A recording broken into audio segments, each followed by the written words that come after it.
Hi friends, இன்றைக்கி நம்ம கோவை சமையலில் பாவக்காய் புளிக்குழம்பு எப்படி பண்ணலாங்கிறத பார்க்கலாம் வாங்க. ஒரு பேன் எடுத்துகிட்டு நல்லெண்ணெய் சேர்த்துக்கங்க. ஒரு பாவக்காயை ரவுண்ட் ஷேப்பில் கட் பண்ணிவிட்டு உள்ளே சேர்த்துட்டு நல்லா வணக்கி விட்டுக்கங்க. பாவக்காய் வணங்குறதுக்கு வேண்டி உப்பு சேர்த்துக்கலாம்.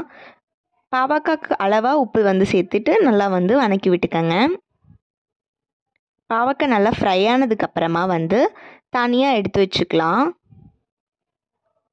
எண்ணெய் இல்லாமல் பாவக்காயை மட்டும் தனியாக இப்போ எடுத்து ஒரு பிளேட்டில் எடுத்து வச்சுட்டோம்.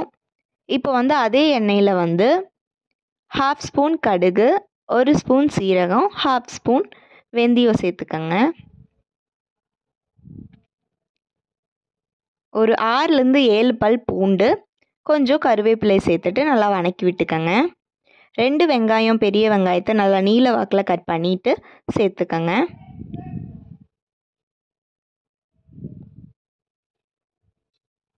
பொன்னிறமாக நல்லா வெங்காயம் வணங்கினதுக்கப்புறம் 2 தக்காளி அரைச்சி சேர்த்துக்கங்க. இப்போ கொஞ்சம் தண்ணி சேர்த்துக்கலாம்.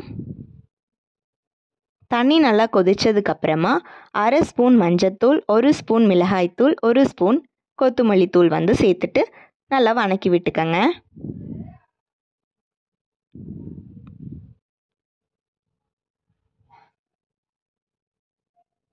இப்போ நம்ம தேங்காய் அரைச்சிக்கலாம். இப்போ ஜாரில் ஒரு தேங்காய் சேர்த்துட்டு ஒரு பட்டை, சோம்பு சேர்த்து நல்லா ஃபைன் பேஸ்ட்டாக அரைச்சிட்டு இப்போ மசாலாக்குள்ளே சேர்த்துட்டு கொஞ்சம் தண்ணி சேர்த்துக்கங்க.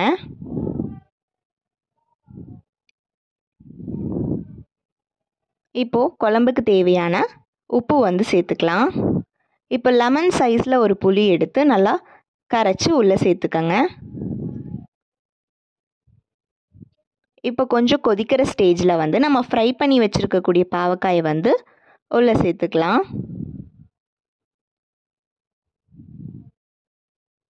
ரொம்ப ஃபோர்ஸ் கொடுத்து மிக்ஸ் பண்ணாதீங்க. சும்மா ஜென்டிலாக மிக்ஸ் பண்ணிவிட்டு ஒரு 10 நிமிஷத்துக்கு குக் பண்ணி எடுத்துக்கலாம். க்ளோஸ் பண்ணி வச்சுட்டு 10 நிமிஷம் கழித்து பாருங்கள். சூப்பரான கொத்தமல்லி தூவி இறக்குனா நம்மளோட பாவக்காய் புளிக்குழம்பு ரெடி ஆயிடுச்சு. அவ்வளோதான். இந்த வீடியோ உங்களுக்கு பிடிச்சிருந்தா லைக் பண்ணுங்கள், ஷேர் பண்ணுங்கள், கமெண்ட் பண்ணுங்கள். மறக்காமல் கோவை சமையல் சேனலை சப்ஸ்கிரைப் பண்ணுங்கள். தேங்க்யூ ஃபார் வாட்சிங்.